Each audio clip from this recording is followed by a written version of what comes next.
Tip number 1, never put your juicer in the cupboard. It will never see daylight again. Ever done that with a bread maker? I think you know what I'm talking about. This should take pride of place in your kitchen. Find room. If you think you don't have room, make room. For example, if you have a microwave, you can always maneuver it slightly by picking it up and throwing it out of the window if you need to. When I set out to juice the world, my aim was to make sure that a blender and a juicer was as common as a kettle and a toaster. You walk in somebody's house, their kettle and toaster will never be in a cupboard. And the same with a juicer and a blender. It should take pride of place. You are more likely to use it on a daily basis if it's staring at you every single day. So, tip number 1, never put this bad boy in the cupboard. Tip number 2, get a sieve if you want to keep things nice and smooth. The Juice Master cold press juicer has been designed with a little bit of extra pulp in the juice. Now, that's not to everybody's taste, and some people like a pure, smooth juice. If you fall into that camp, couldn't be easier. Grab yourself a little sieve, just put that underneath, and boom, start juicing.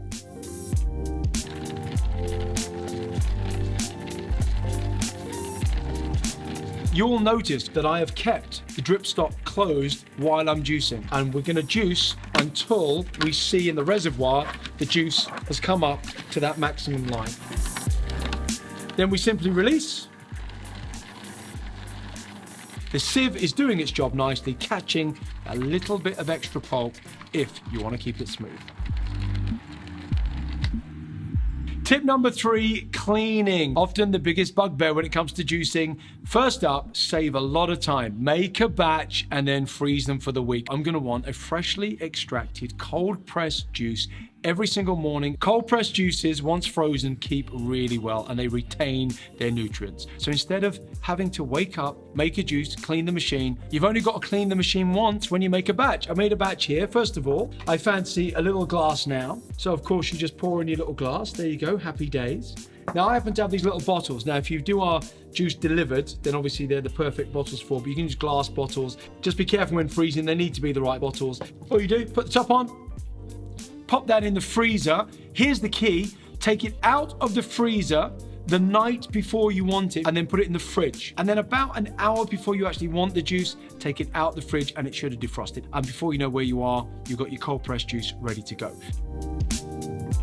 Look, if you don't fancy making a batch in advance and freezing them, you're all about the fresh, there is a way to make life so much easier. If you're doing a pure juice plan, the last thing you want to do is clean the juicer 4 or 5 times a day. It's the beauty of semi-automatic cleaning as you go. After you finish making your juice, put your drip stop down, get some water, turn the juicer on, and we're just going to pour a little water through. We're just going to let it build up in the reservoir. Don't worry about it going beyond the line that says smoothie line or juice line. Then all we do is just release. Obviously don't drink that. That's not a juice. You then turn that off.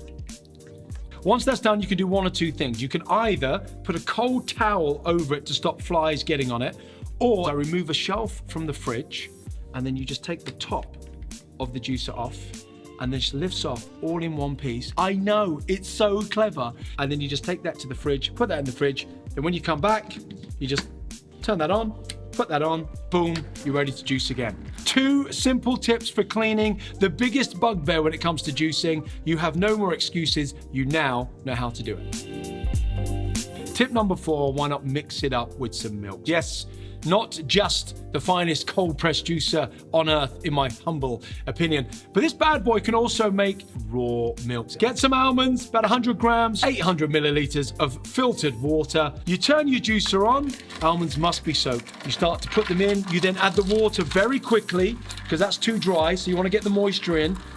And what you'll notice, it starts to build up in the reservoir very quickly. In fact, let's just pour all these in now and just add the water.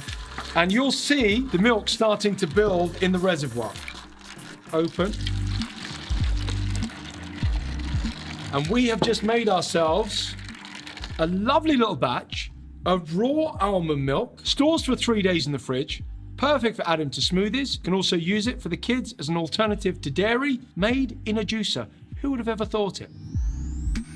Tip number 5, why don't you treat yourself with some homemade ice cream made in your cold press juicer. All you need to do is make sure you have the right screen. Your Juice Master cold press comes with 2 screens. One is your normal one for your cold press juices and your raw milks, and then we have the homogenizing unit. You can put all kinds of frozen fruit through there and you'll end up with beautiful sorbets. However, you can't beat the simplest one of all. There's only a banana, that's all we're gonna put through, and I guarantee when you serve this, they will say, what's in it? You'll say banana, they'll say, no, but what's in it? You'll say it's only a banana. It somehow transforms a humble banana into something that you are convinced is banana ice cream. How do we do it? Get some bananas, put them in the freezer. Once they're frozen, take them out, wait about 10-15 minutes just so they're slightly defrosted, not too much. Turn your juicer on, take a banana,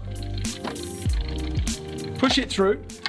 It's going to come out this side. Look, that's it, that's how simple it is. Look at this as it comes out. Beautiful banana sorbet. Banana is technically a herb. It's from a berry tree, technically. It's the best sports food on planet Earth, but it's low glycemic index when it's like this. But also, an average banana is like 100 calories, right? Something like that. Now, that's enough, look. Believe it or not, that's like the old Knickerbocker glory. That's probably enough for like 3 people in there. It's very rich. Here's what you do is you can add cacao nibs, put them on, put a bit of cinnamon on there if you like, or just a little bit of cacao powder going on at the same time. Oh, I tell you, I'm looking forward to this. Absolutely beautiful. Like I said, I've made enough for about 3 or 4 people here.